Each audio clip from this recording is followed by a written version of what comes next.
Jeremiah chapter 42. Then all the army officers, including Johanan son of Kareah, and Jezaniah son of Hoshaiah, and all the people from the least to the greatest, approached Jeremiah the prophet and said to him, Please hear our petition, and pray to the Lord your God for this entire remnant. For as you now see, though we were once many, now only a few are left. Pray that the Lord your God will tell us where we should go and what we should do. I have heard you, replied Jeremiah the prophet. I will certainly pray to the Lord your God as you have requested. I will tell you everything the Lord says, and will keep nothing back from you.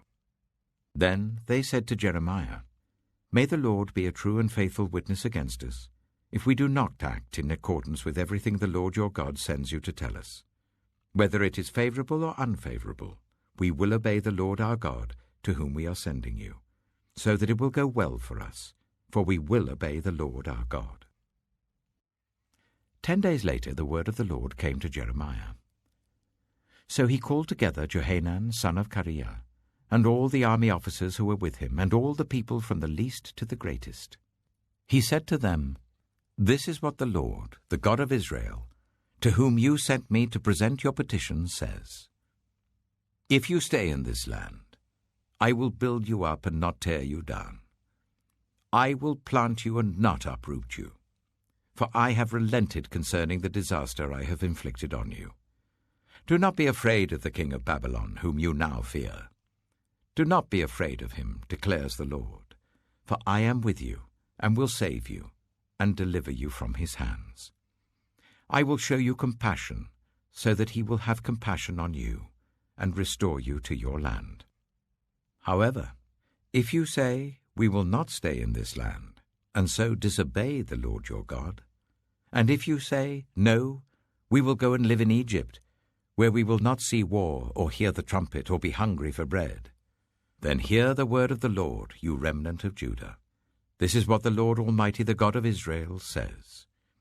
If you are determined to go to Egypt, and you do go to settle there, then the sword you fear will overtake you there, and the famine you dread will follow you into Egypt, and there you will die.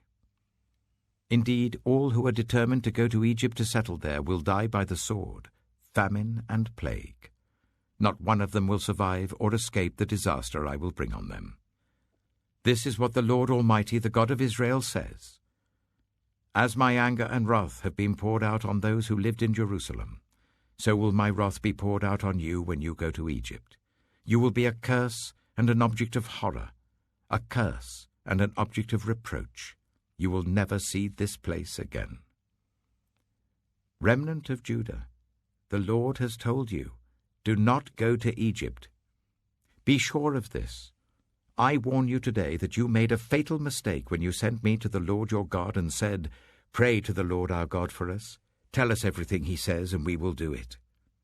I have told you today, but you still have not obeyed the Lord your God in all he sent me to tell you. So now be sure of this. You will die by the sword, famine, and plague in the place where you want to go to settle.